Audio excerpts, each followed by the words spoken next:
ma personne, ici c'est Leslie, ton guide. Bienvenue dans Transformation d'une personne lambda.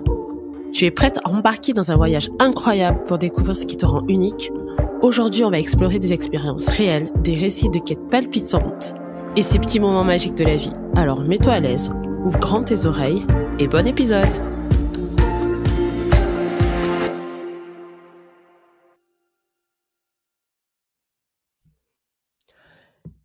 Hello mes personnes, bienvenue dans un nouvel épisode du podcast Transformation d'une personne lambda.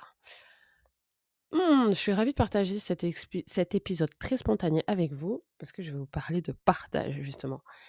J'ai fait un live avec ma coach capillaire la semaine dernière et je me suis rendu compte à quel point j'aimais partager mon expérience. Pas la version lambda du partage, j'aime partager, je suis généreuse, j'ai un grand cœur. Non, non, non, on n'en était pas à ce on n'était pas à ce niveau-là. On était au niveau où vraiment ça me prenait aux tripes de partager, de faire vivre ce que j'avais vécu, l'impact que ça a eu sur moi, l'expérience en tant que telle, semaine après semaine, mois après mois, minute après minute, hein, tout dépend de ce que j'ai à partager. Et là, en fait, ça fait comme un petit déclic.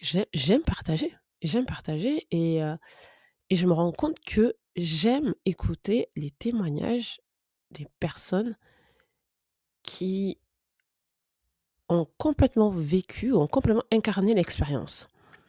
C'est pas juste le partage ou l'avis, vous savez, en dessous d'un livre ou d'un achat, peu importe, ça s'est bien passé, livré à l'heure. Non, c'est pas ce côté-là, c'est ce côté, moi, voilà ce que ça a changé en moi.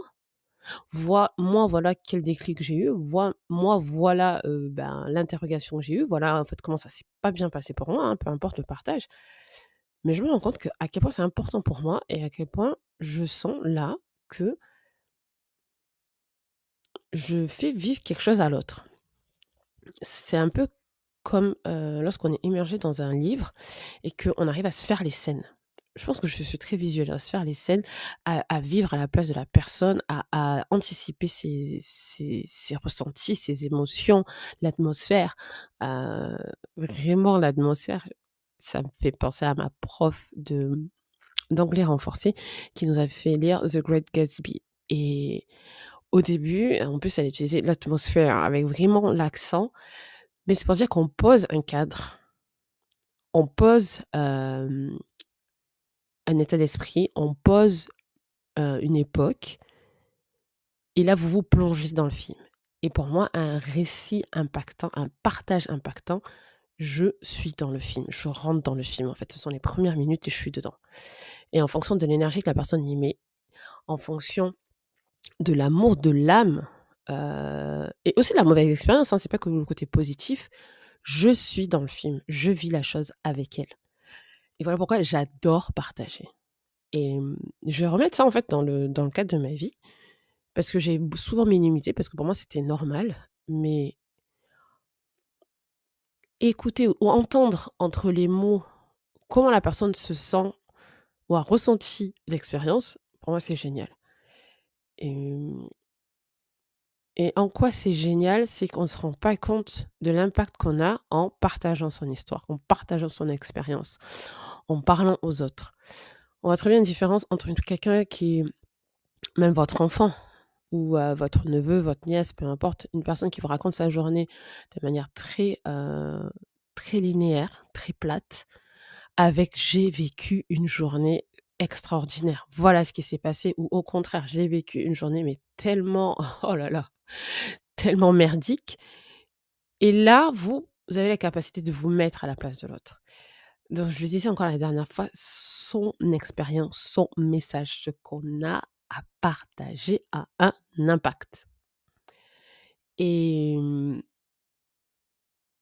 pourquoi j'insiste sur ça? Parce que pendant très longtemps, j'ai pensé que je n'avais aucun impact, que mon histoire n'intéresserait personne, que j'étais seule à vivre certaines choses et que finalement, face à des personnes qui, pour moi, magnétisaient, avaient du charisme, bah, j'avais pas le droit, à la limite c'est un droit où j'avais même pas à avoir l'envie de faire passer mon message ou de partager. C'est en gros, ben, les autres ont, ben, moi ça n'intéresse personne, je garde là. Au mieux, je l'écrivais dans un journal, un carnet. Dans le pire des cas, je gardais ça en tête. Et quand j'ai commencé à me sentir plus à l'aise, plus en phase avec moi, j'ai inondé mes amis d'audio. Clairement, WhatsApp et les audios, moi j'adore. Je fais partie vraiment de la team audio. Et je me suis dit, mais à quel moment je peux vraiment partager ce qui m'a impacté à des personnes qui, comme moi, peut-être se sentent coincées entre une étiquette, entre un boulot qui ne correspond pas, pourtant elles ont tout fait pour être dans les normes. Voilà, tu sais, quand tu suis le plan, comme quand tu construis un meuble Ikea, tu suis le plan et ben non. En fait, il y a une vis en trop, ou ça correspond pas, ou ça ne tient pas, ou tu sens bien que c'est bancal. Tu te dis, mais qu'est-ce qui a cloché en fait, puisque j'ai suivi le plan? Et quand j'ai commencé à être à l'aise en me disant, je partage ça, j'en parle de plus en plus, je parle des moments où ça coince, je parle des moments où ça ne va pas. Mais franchement, ça m'a ouvert sur d'autres personnes, sur d'autres opportunités d'améliorer déjà ma propre vie, mon expérience, et de voir à quel point ça résonne avec d'autres en fait. Ou même si c'est pas exactement la même chose, comment dans un autre domaine de ma vie, ça me parle. C'est pour ça que je vous encourage à partager ce qui vous fait vibrer, mais vraiment vibrer. Voilà, c'était un petit épisode aujourd'hui, mais je tenais à partager ce déclic parce que vraiment, le partage est clé. Le partage me fait vibrer. Et je vous invite à trouver en vous ce qui vous fait vibrer comme ça. Est-ce que c'est, je sais pas, le fait, vous savez, il y a des personnes qui ont une capacité à rendre simple des concepts compliqués.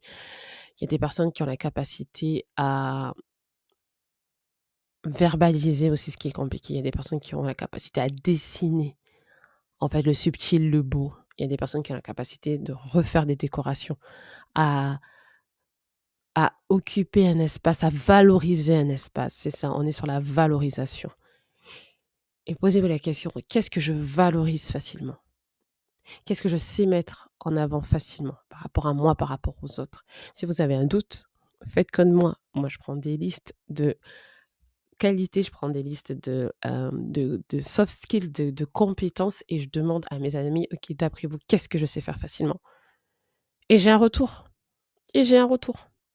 Et là, ça me permet d'enlever le doute, ça me permet d'être plus clair sur, ah ouais, effectivement, ça, c'est peut-être évident pour moi, tellement évident que je verbalise pas, je mets pas de la valeur dessus, mais en fait, ça a de la valeur. Donc, n'hésitez pas et dites-moi, est-ce que ça vous parle? Comment ça vous parle? Et quelles sont les pépites que vous avez découvertes sur vous? Merci beaucoup d'avoir écouté cet épisode. Court mais impactant, n'est-ce pas? Et je vous dis à la prochaine. Bye bye!